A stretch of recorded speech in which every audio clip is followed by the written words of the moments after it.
Saya share screen lagi ya. Set. Nah, kelihatan nggak? Farisa, unmute dulu, unmute. Iya, Pak, kelihatan. Apa yang kelihatan? Kalkulus 1, teorema limit. Oke, kelihatan ya. Kita masih ada waktu sekitar 30 menit ya. Nanti sebelum jam 12 kita selesaikan.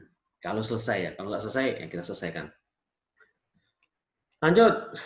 Nah, yang sebelumnya yang tadi kita pelajari itu namanya tadi definisi formal ya, atau pendalaman limit lah begitu ya. Kita katakan seperti itu. Pembicaraan limit secara lebih dalam. Nah, sekarang kita menuju ke teoremanya. Kenapa kita perlu teorema? Coba Rizky, kenapa lah kira-kira kita perlu teorema tuh?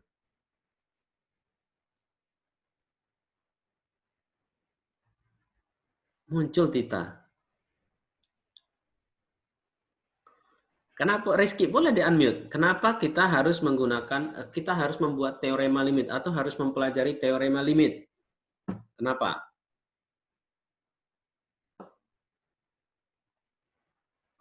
Ting tung. Ada yang lain? Ada? Yang lain? Bolehlah ngomong. Nggak apa-apa, salah nggak apa-apa.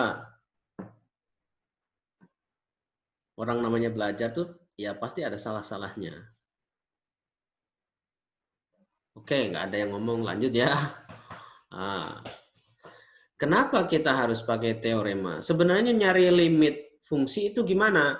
Ya, seperti yang saya jelaskan di pertemuan sebelumnya lagi ya, gimana cara menentukan limit? Kita awalnya menggunakan kalkulator, gitu ya. Pakai kalkulator kan? Misalnya X mendekati 2, Fx-nya mendekati 5, begitu. Kita cari X yang sangat dekat dengan 2. Misalnya 1,99, 1,999, 2,01, 2,001, dan seterusnya ya. Nah, nilai X-nya itu kita masukkan ke dalam fungsi menggunakan kalkulator. Nanti kita cari polanya, nanti akan mendekati berapa, begitu kan? Nah, itu awalnya, mencari limit. Nah, tapi mencari limit dengan cara seperti itu tentu saja repot. Ya, repot kita. Ya kalau fungsinya mudah, kalau fungsinya sulit, nah, mampus kita ini ngotak-atik pakai kalkulator.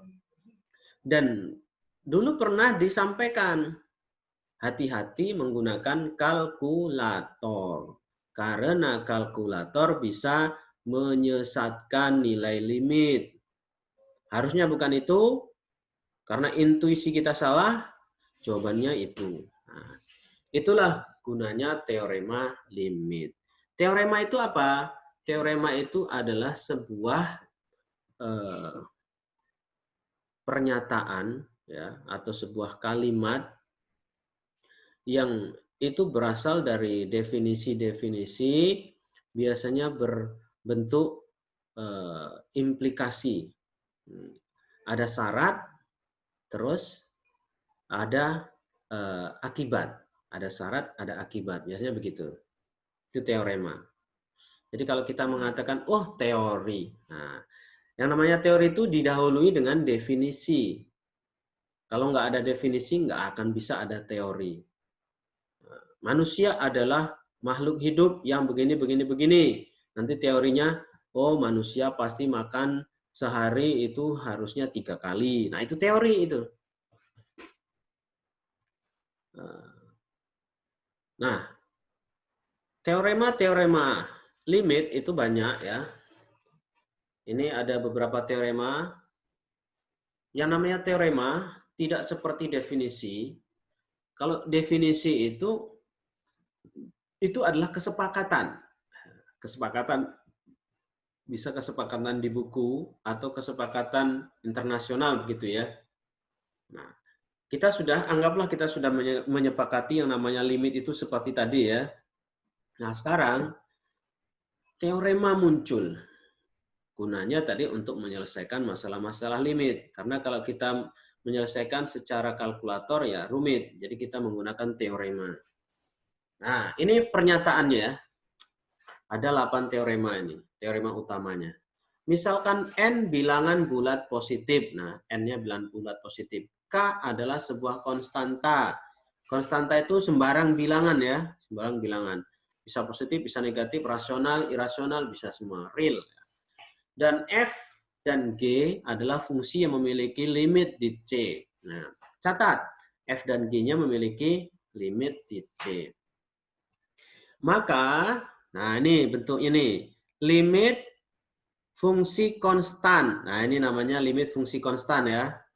Dulu kita sudah membicarakan apa namanya ya? Fungsi-fungsi kan ya. Nah, walaupun tidak saya sampaikan secara langsung ya, saya sudah memberikan materinya di pertemuan sebelum materi trigonometri itu sudah saya sampaikan ya. Fungsi-fungsi ada namanya fungsi konstan kan seperti ini. Limit fungsi konstan, ini nggak ada X-nya ya. Fungsi konstan itu nggak ada X-nya.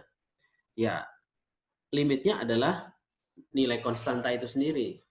Kalau limit fungsi yang seperti ini, X saja, itu langsung sama dengan C. Kalau K dikali Fx, kita bisa pisahkan K-nya dijadikan sebagai pengali. Nah, ini sudah 3 ya. Konstanta, terus limit X, terus limit perkalian konstanta dengan fungsi. Terus limit bentuk penjumlahan atau pengurangan, ya boleh dipisah. Yang ini dilimitkan Fx-nya, kemudian ditambah atau dikurang, dilimitkan G-nya. Bisa begitu. Kalau bentuknya perkalian, juga bisa dibuat seperti ini. Asalkan ini limitnya ada ya. Limit F ada, limit G ada. Nah, yang dimaksud ada itu apa? Yang dimaksud ada itu adalah didekati dari kiri bisa, didekati dari kanan bisa.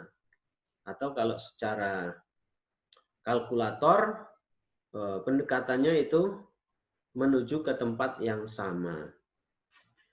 Nah, kemudian bentuk pangkat. Kalau bentuk pangkat, ini juga bisa kita selesaikan dulu limit Fx-nya, baru kita pangkatkan. Gitu ya. Nah, terus kalau bentuk akar, kita juga bisa selesaikan limit Fx-nya dulu, baru kita akarkan. Tapi ini ada syaratnya, asalkan limitnya ini nanti harus positif, alias besar dari 0. Kalau N-nya genap, kalau N-nya ganjil, sembarang. Nah, aplikasi teorema. Nomor 1. Nah, yang ini sudah kombinasi, perhatikan. Nah, perhatikan ya, kombinasi. Kita tadi punya 8 teori ya. Pertama konstanta, yang kedua X, yang ketiga perkalian dengan konstanta dengan fungsi, yang keempat itu penjumlahan pengurangan fungsi, yang kelima perkalian, yang keenam pembagian, yang ketujuh pemangkatan, yang kedelapan akar. Nah, begitu ya. Nah, coba lihat ini. Ini sudah kombinasi. Ada perkalian dengan fungsi 2. 2 itu K ya. Terus X pangkat 4 itu Fx. Nah, X pangkat 4 itu nanti kita bisa menggunakan cara ini. Nah, pakai ini. Terus 2 yang ini pakai yang ini. Jadi kita menggunakan 2 teorema 3 dan 7. Teorema 3, kita letakkan 2-nya di depan. Jadilah begini. Terus menggunakan teorema 7, jadilah begini. Limit X, nah kita gunakan teorema 2. Nah, limit X menggunakan teorema 2. Mana teorema 2? Ini. Nah, kan mudah ya. Nah, jadi tinggal 2 dikali 3 pangkat 4. Sama dengan 162. Soal kedua. Ini juga aplikasi dari teorema tadi. Pertama ini kita pisahkan. Ini dan ini kita kasih limit masing-masing ya. Ini kasih limit, ini kasih limit. Tandanya kurang sesuai tanda di sini. Ini teorema 4. Nah, ini kan teorema 4. Nah, terus selanjutnya ini 3-nya pakai teorema 3 tadi letakkan di sini. Ini 2 letakkan di sini.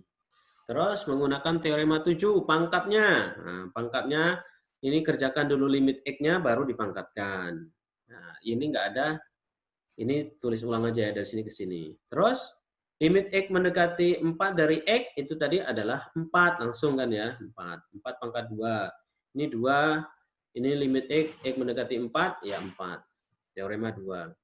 Ini 4 pangkat 2, 16 kali 3, 48 dikurangi 8, jadinya 40.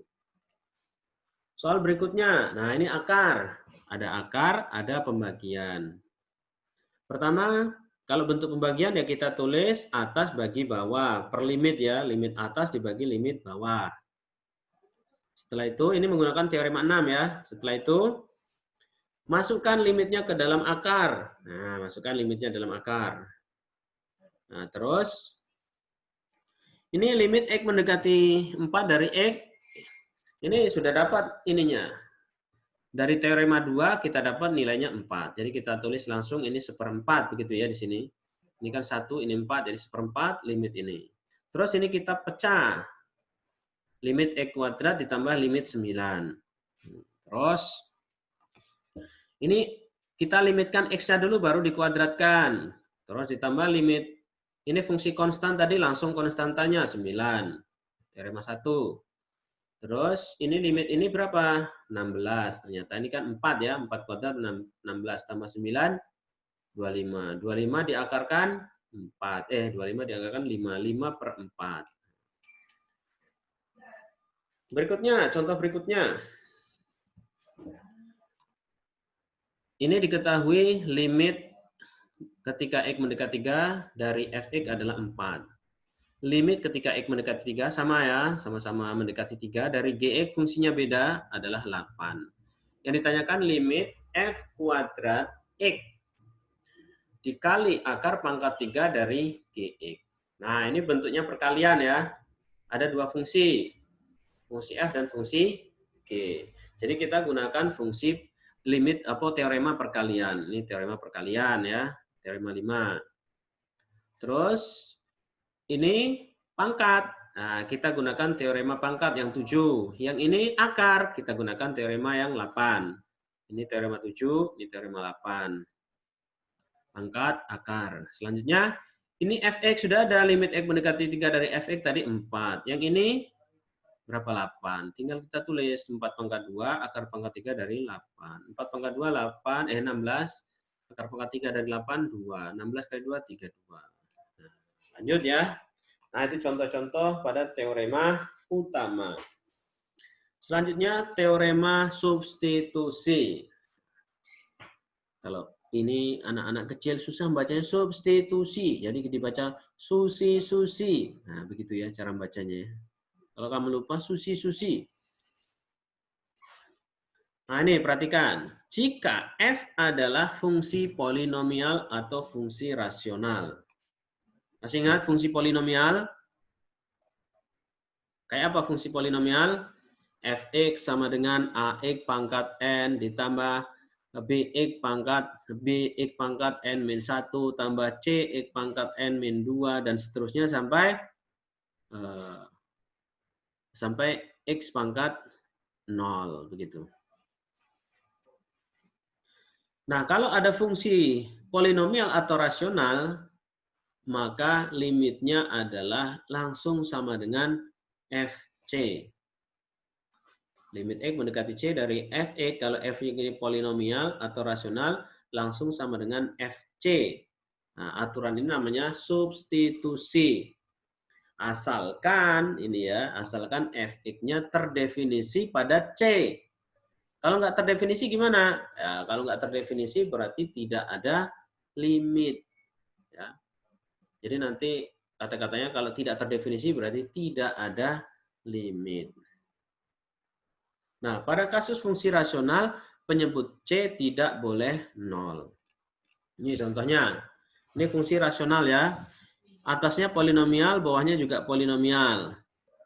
Kalau dibagikan seperti ini namanya fungsi rasional. Kita langsung menggunakan fungsi, ya menggunakan teorema substitusi. Langsung saja masukkan duanya ke X. Nah, itu ya. Ini berlaku pada polinomial dan rasional. Tidak berlaku pada fungsi yang lain. Misalnya fungsi apa yang tidak berlaku? Eksponensial, fungsi trigonometrik, fungsi hiperbolik, fungsi elip. Enggak berlaku yang ini. Jadi ini hanya berlaku di fungsi polinomial dan fungsi rasional. Ini kan fungsinya rasional. Jadi bisa dimasukkan langsung duanya, urekan, akhirnya dapat min 11/2. Gimana kalau nanti dapatnya